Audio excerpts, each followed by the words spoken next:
Assalamualaikum warahmatullahi wabarakatuh.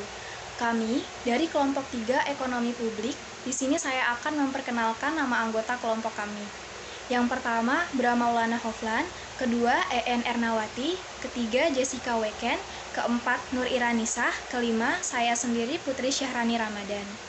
Materi pembahasan kami adalah alat analisis yang dipakai dalam memahami kesejahteraan dan aplikasinya, peran teori ekonomi dalam analisis, kebijakan ekonomi, analisis positif, konsep dan metode interview, eksperimen dan kajian ekonometri, kesejahteraan dan kegagalan pasar, analisis normatif, penggunaan Azure Workbox, konsep ekonomi dari kesejahteraan, kegagalan pasar. Alat analisis yang dipakai dalam memahami kesejahteraan dan aplikasinya, peran teori ekonomi dalam analisis kebijakan ekonomi. Menurut Mas Sofa tahun 2008, teori ekonomi berfungsi untuk mengidentifikasikan variabel-variabel yang terlibat dalam suatu gejala ekonomi dan atau teori ekonomi yang akan dianalisis beserta banyaknya hubungan antar variabel.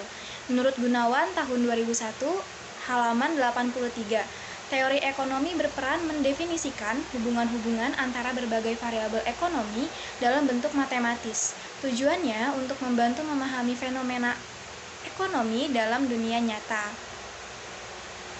Kebijakan pemerintah di bidang ekonomi. Kebijakan ekonomi sendiri adalah tindakan pemerintah suatu negara dalam menetapkan kebijakan atau keputusan di bidang ekonomi. Secara umum, kebijakan ekonomi di suatu negara dibedakan menjadi kebijakan fiskal, kebijakan moneter, kebijakan produksi, kebijakan perdagangan, mancanegara, dan kebijakan ketenaga kerjaan. Menurut Cucu Risa Asmarani, MPD dalam bukunya Pelaku Ekonomi dalam Kegiatan Ekonomi. Yang pertama, kebijakan fiskal. Kebijakan fiskal adalah jenis kebijakan yang dikeluarkan oleh pemerintah yang mana kebijakan ini berhubungan dengan pendapatan dan pengeluaran negara. Kebijakan ini juga berhubungan dengan anggaran pendapatan dan anggaran belanja negara. Contoh kebijakan fiskal ialah pengalokasian APBN untuk sektor kesehatan, relaksasi pajak, tax amnesty, dan sebagainya. Kedua, kebijakan moneter. Kebijakan moneter adalah kebijakan pemerintah yang bertujuan untuk mengontrol dan mengatur peredaran uang. Kebijakan moneter juga bertujuan untuk menjamin kestabilan dari nilai uang untuk menghindari inflasi. Contoh kebijakan moneter adalah menaikkan tingkat suku bunga, memperjualbelikan surat-surat berharga, dan sebagainya. Lanjutan 3. Kebijakan keuangan internasional. Kebijakan selanjutnya adalah kebijakan keuangan internasional. Kebijakan keuangan internasional adalah jenis kebijakan ekonomi yang ditetapkan oleh pemerintah dan menghubungkan dengan keuangan. 4. Kebijakan perdagangan internasional. Kebijakan perdagangan internasional adalah kebijakan yang diambil oleh pemerintah yang secara langsung maupun tidak langsung dapat mempengaruhi kegiatan perdagangan internasional. Contohnya kebijakan ini adalah penetapan tarif, langganan impor, kuota diumping dari berbagai kebijakan lainnya. Analisis positif, konsep dan metode interview, eksperimen, dan kajian teori ekonometri. Ekonomi positif adalah pendekatan ekonomi yang mempelajari berbagai pelaku dan proses kebekerjaannya aktivitas ekonomi tanpa menggunakan suatu perdagangan subjektif untuk menyatakan bahwa sesuatu itu baik atau jelek dari sudut pandang ekonomi. Konsep prinsip dasar ekonomi merupakan patokan perilaku ekonomi dalam perekonomian yang mengarahkan tidak sesuai dengan apa yang diharapkan dalam mengambil sebuah keputusan. Prinsip ekonomi merupakan dasar pikiran seorang demi mencapai tujuan yang maksimum dengan jalan pengorbanan tertentu. 10. Prinsip ekonomi menurut Group Mankiw. 1. Setiap orang menghadapi trend. 2. Biaya merupakan harga untuk mendapatkan suatu. 3. Berpikir rasional. 4. Tiap orang menyukai intensif. 5. Perdagangan saling menguntung semua pihak. 6. Pasar merupakan tempat pengatur kegiatan ekonomi. 7. Pemerintah memiliki peran pada pasar. 8. Standar hidup negara yang ditentukan produksi, barang, dan jasa. 9. Harga akan meningkat jika uang beredar terlalu banyak. 10. Masyarakat menghadapi trade-off jangka pendek antara inflasi dan pengangguran. Metode interview. Metode wawancara atau interview juga merupakan proses memperoleh keterangan untuk tujuan penelitian dengan cara tanya jawab sambil bertatap muka antara wawancara dengan responden atau orang yang diwawancarai dengan atau tanpa menggunakan pedoman. Wawancara. Assalamualaikum warahmatullahi wabarakatuh.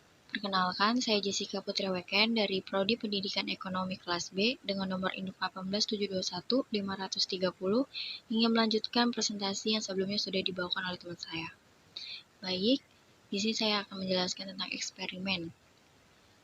Yang pertama, Arboleda 1981-27 mendefinisikan eksperimen sebagai suatu penelitian yang dengan sengaja peneliti melakukan manipulasi terhadap satu atau lebih variabel dengan suatu cara tertentu sehingga berpengaruh pada satu atau lebih variabel lain yang diukur.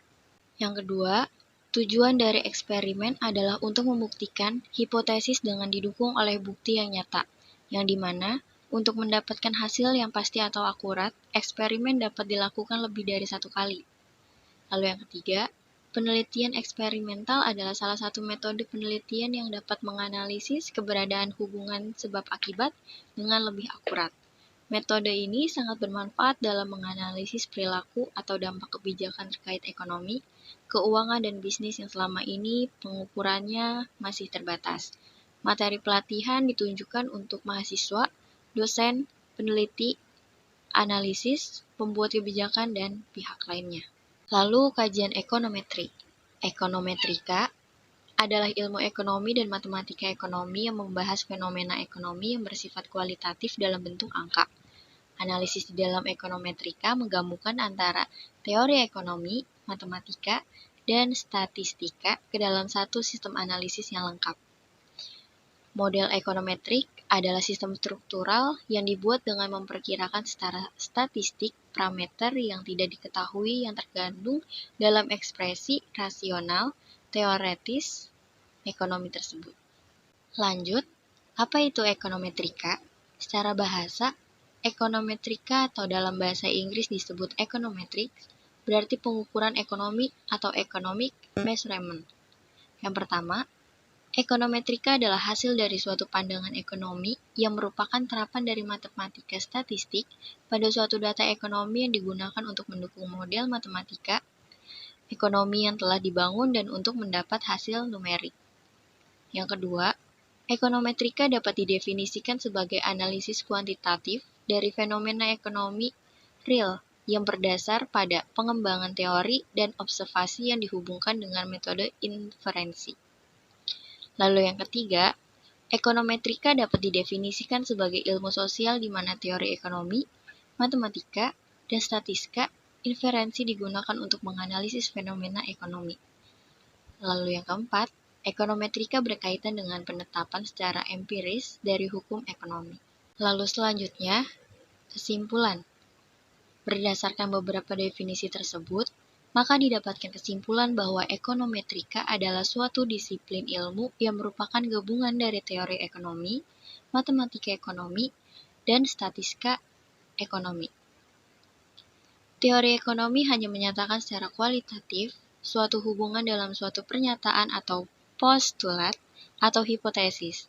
Misalnya, teori ekonomi hanya menyatakan adanya hubungan negatif antara harga dan jumlah permintaan, atau semakin tinggi harga di pasar, semakin rendah jumlah permintaan. Namun, teori ekonomi tidak memberikan pengukuran secara numerik berkaitan dengan hubungan kedua variabel tersebut, yang artinya, teori ekonomi tidak menjelaskan berapa jumlah permintaan akan naik atau turun sebagai akibat dari perubahan harga yang terjadi.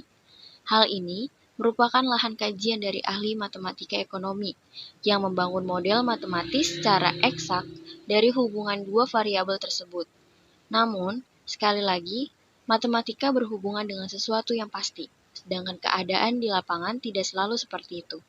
Banyak hal seperti keadaan politik dan sosial yang mempengaruhinya, di mana muncul suatu probabilitas. Oleh sebab itu, dibutuhkan kajian statistika ekonomi yang mengembangkan model matematis dengan pengujian secara empiris. Kesejahteraan dan kegagalan pasar analisis normatif. Penggunaan Ederworth box adalah suatu diagram untuk mempelajari ekuilibrium ekonomi produksi, dua barang dan dua faktor produksi. Dilakukan dengan cara mengikat secara bersama diagram isopan untuk dua barang dalam satu diagram. Penggunaan Ederworth box dalam ilmu ekonomi. Kotak Ederworth, kadang-kadang disebut sebagai kotak Ederworth-Bowley, adalah representasi grafis dari pasar dengan hanya dua komoditas, X dan Y, dan dua konsumen. Dimensi kotak adalah jumlah total dari dua barang. Penggunaan utama kotak Ederworth adalah untuk memperkenalkan topik dalam teori keseimbangan umum dalam bentuk di mana properti dapat divisualisasikan secara grafis. Hal ini juga dapat menunjukkan kesulitan untuk mencapai hasil yang efisien dengan adanya monopoli bilateral. Dalam kasus terakhir, ini berfungsi sebagai pendahulu dari masalah tawar-menawar teori permainan yang memungkinkan solusi numerik yang unik. Nama Ederworth diambil dari nama penciptanya, yakni seorang matematikawan Prancis, Yndro Ederworth dan Arthur Lyon Bowley. Desain Ederworth box adalah untuk menunjukkan dengan cara yang jelas dan sederhana bahwa orang memiliki kemampuan untuk mencapai anugerah barang yang melaporkan tingkat kepuasan atau utilitas tertinggi. Ini mengingat kondisi persaingan sempurna dan melalui negosiasi. Konstruksi Ederworth.